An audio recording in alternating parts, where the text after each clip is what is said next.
जय मल्हार, आईराजा उद उद, काळेश्वरीचं चांग भले, येडेश्वरीचं उद उद. आजचा जो भाग आहे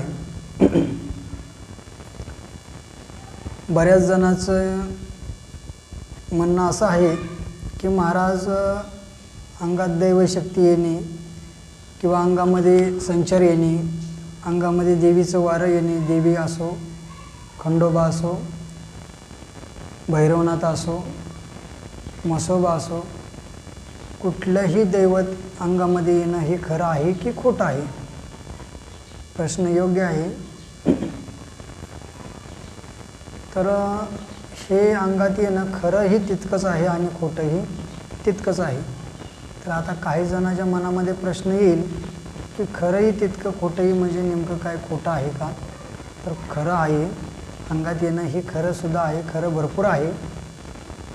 पण जे तुमच्या मनामध्ये प्रश्न उमटतात हे कशामुळे उमटतात? काही ठिकाणी तुम्ही बघितलेलं असतं की ह्या ठिकाणी अशा अशा पद्धतीने देवरोसपण करतात किंवा देवदेव करतात, काही ठिकाणी वेगळ्या पद्धतीनं, काही ठिकाणी वेगळ्या पद्धतीनं, अशा पद्धती वेगवेगळ्या बघितलेल्या असतात. त्यामुळं तुमच्या मनामध्ये प्रश्न उमटतात की ही नेमकं दैवशक्ती खरी आहे की खोटं आहे? हे नेमकं खरं करतात का खोटं करतात? तर असं काही नाही. कसं असतं, ज्यांना काय वाटतं आपलं नाव प्रसिद्ध व्हावं, आपलं नाव लौकिक व्हावं, हे अशा भावनेची जी माणसं असतात, ह्यांनी काय केलं आहे, एक देवाला बाहुलीप्रमाणे चालू केलं. तर असं माझे हात जोडून विनंती आहे, जो कोणी असं करते त्यांना हात जोडून विनंती आहे की असं काही करू नका. अशी पद्धत की लोकांच्या मनामध्ये काहीतरी वेगळा गैरसमज यावा अशा पद्धतीने कोणीही देवाबाबतीत करू नका. देवाची थट्टा मस्करी ही करू नका. तुम्ही असं केलं तर लोकांच्या मनामध्ये येणं हे साहजिकच आहे. त्यामुळं प्रश्न विचारतात अशा पद्धतीचे की या अंगामध्ये येणं खरं की खोटं? आता बघा, अंगामध्ये खरं कसं येतं? जी काय देवावर मनोभावापासून श्रद्धा आहे, जो कोणी देवाचं नामस्मरण करतो, तेही शुद्ध शरीरानं, अंगावर कुठलेही मळकटलेली कापडं नसावी, रोज स्नान केल्यानंतर, आंघोळ केल्यानंतर देवासमोर बसावं, देवाचं नामस्मरण करावं, देवाचं पूजन करावं, देवाचे जप करावा. आणि अशा पद्धतीने जे लोक देवाला पूजतात, देवावर ज्यांची श्रद्धा आहे, देवाला मनोभावापासून पूजतात, ह्या लोकांच्या अंगामध्ये येणं हे शक्य आहे. तर कसं? आता देव अंगामध्ये कसा येतो, देवी संचार अंगामध्ये कशा पद्धतीने येतो? अंबाबाई असो, काळूबाई असो, किंवा खंडोबा असो, म्हसोबा असो, काळभैरव असो, कुठलाही देव असो द्या, देव अंगामध्ये येणं म्हणजे कशा पद्धतीनं? जसं की आता काही जणाच्या देवळामध्ये गेल्यानंतर येतं, काही जणाच्या घरामध्ये देवाची गाणी लावल्यानंतर येतं, काही जणाच्या अंगामध्ये जागरण असल्यावर जागरण ठिकाणी येतं. तर कशा पद्धतीने? ज्या माणसाच्या अंगामध्ये देवी शक्ती येणार आहे त्यावेळेस देव मांडी घालून अशा अवस्थेमध्ये बसलेला असतो, त्याचे डोळे मिटलेले असतात, अंगामध्ये थरकाप होतो, अंग थरथर कापणे, डोक्यामध्ये मुंग्या येणे. तर अशा पद्धतीने त्याच्या अंगामध्ये येतं. तर दैवशक्ती अंगामध्ये आल्यानंतर ज्या माणसाच्या अंगामध्ये दैवशक्ती आली आहे, जो संचार करत आहे, त्यांनी डोळं मिटल्यानंतर तो माणूस, तो जो व्यक्ती आहे ज्याच्या अंगामध्ये दैवशक्ती आली, तो भूतकाळ हे सगळं बघत असतो. म्हणजे त्याला भूत भविष्य हे सगळं समोर दिसतं अशा व्यक्तीच्या. आणि समोर सर्व काही, म्हणजे भूताचा असो किंवा देवाचा असो किंवा करणीचा असो, त्याच्या डोळ्यासमोर येतं, सर्व काही दिसतं. आणि अशा पद्धतीने हे अंगामध्ये येणं. तर आता काही जणांचा प्रश्न असा असतात की महाराज ज्यांच्या काय अंगामध्ये दैवी शक्ती येते त्या लोकांचे काही जणांचा असंही प्रश्न असतात की महाराज आम्हाला आमच्याकडे बघण्यासाठी पाहण्यासाठी लोक येतात. म्हणजे पाहण्यासाठी म्हणजे काय पाहण्यासाठी की बाबा आम्हाला कोणी करणी केली, कोणी भानामती केली, की कोणी आमचं म्हणजे भांडण न लागावी अशा पद्धतीने कोणी करणी केलेली आहे, किंवा आमच्या घरामध्ये भूत लागलेलं आहे, ह्याला आमच्या आईला, वडिलाला, भावाला, कोणाला असं भूत लागलेलं आहे. तर ही अशा पद्धतीने लोक बघायला येतात. तर बघायला आल्यानंतर कोडं आमच्याकडून उलगडत नाही, किंवा आम्हाला दिव्य दृष्टी पाहिजे. दिव्य दृष्टी म्हणजे नेमकं काय आहे? आता बघा, दिव्य दृष्टी म्हणजे नेमकं काय आहे? तर दिव्य दृष्टी आम्हाला मिळेल का? आम्हाला दिव्य दृष्टी येईल का? तर आता बघा, दिव्य दृष्टी म्हणजे आपल्या या कलियुगामध्ये, ह्या धक्काबुक्कीच्या संसारामध्ये दिव्य दृष्टी प्राप्त करणं कोणालाही शक्य नाही आणि शक्य होत नाही. दिव्य दृष्टी म्हणजे नाथ शिरोमणी ही एक साधू होते. नाथ शिरोमणी साधू होते. अनेक प्रकारचे नाथ शिरोमणीच नाही तर अशा प्रकारचे अनेक साधू होते पूर्वी. तर ते काय करायचे, एका आश्रमामध्ये जायचे.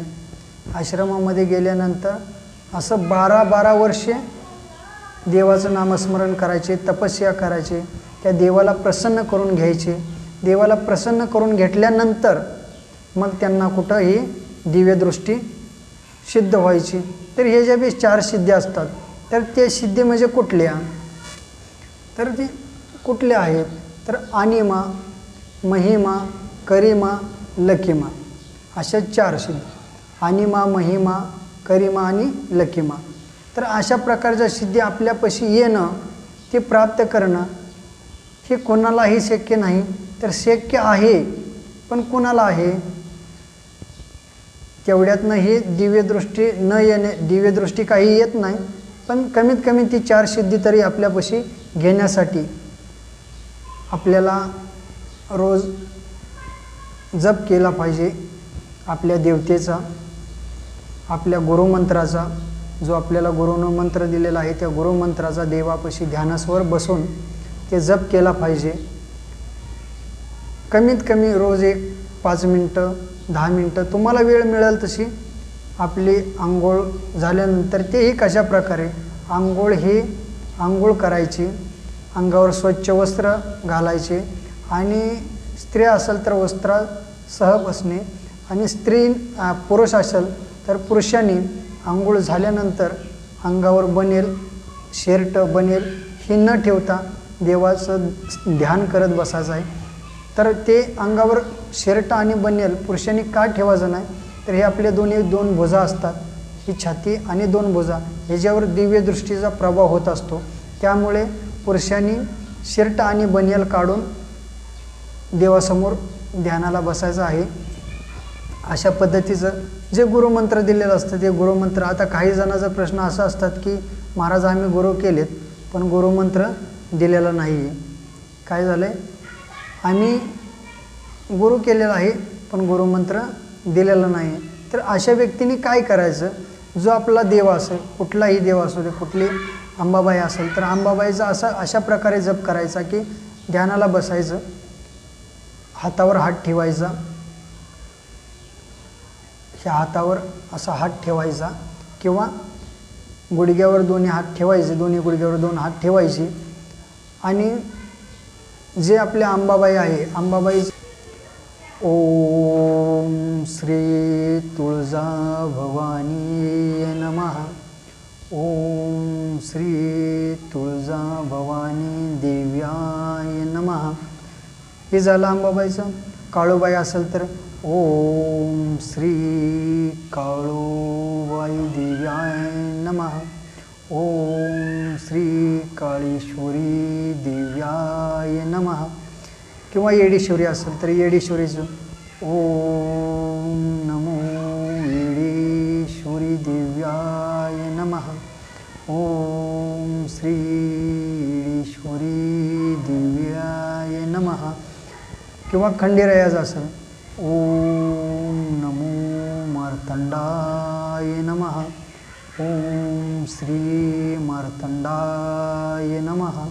अशा पद्धतीने आपण त्या देवाचं नामस्मरण करणे, जप करणे. किंवा आता काही जणांचं म्हणणं, आता देवीदृष्टीचं बोललो आपण, काही लोकांचं म्हणणं असं असतं की आम्हाला कोरडं उलगडत नाही. अशा लोकांनी काय करायचं, जर तुमच्याकडं कोणी पाहण्यासाठी आलं असेल तर देवासमोर बसणे, हात जोडणे देवाला. देवाला फक्त एकच बोलायचं मनातल्या मनामध्ये. ते समोर व्यक्ती बसलेला असतो. देवाचं नामस्मरण आधी पहिला आपल्या गुरुमंत्राचा जप करायचा, कम ते कम 5 वेळा. ते गुरुमंत्राचा जप केल्यानंतर देवाला एकच बोलायचं, हे देवा हे देवा, कुठली तुमची देवी असू द्या, हे अंबाबाई, हे अंबाबाई, ह्या भक्ताचं मला रक्षण करायचं आहे, ह्या भक्ताचं मला चांगलं करायचं आहे, तरी ह्या भक्ताचं जे काय असेल ते मला तू सांगून दे. अशा पद्धतीनं आपण देवीला प्रार्थना करायची. खंडोबा असू द्या, हे देवा खंडेराया, मला ह्या भक्ताचं चांगलं करायचं आहे, योग्य करायचं आहे, तरी काय असेल ते प्रश्न तूच मला सुचव आणि तूच मला हे मार्ग दाखव. ह्या मार्गातून मला तू मोकळं कर, ह्या भक्ताला मोकळं कर. तर अशा पद्धतीने देवाचं नामस्मरण करायचं आणि आपण डोळं झाकून त्या देवाकडे देवापुढे बसून त्या देवाला मागायचं आहे, विनवणी करायची आहे. जो तुमचं अंतर्मन आहे, काय आहे, जे तुमचं अंतर्मन आहे, अंतर्मनातून जे प्रश्न उमटतील, जे आपण देवाचं नामस्मरण करताना जे तुमचं अंतर्मन बोलेल, अंतर्मनातून प्रश्न उमटतील, तेच त्या भक्तांचा प्रश्न सुटतोय मनाचा. त्या भक्ताला प्रश्न सांगायचा आणि अशा पद्धतीने त्या भक्ताची सुटका करायची. आणि राहिला प्रश्न, बऱ्याच जणांचं आम्हाला असं होत नाही किंवा आम्हाला नेमकं देवाची साथ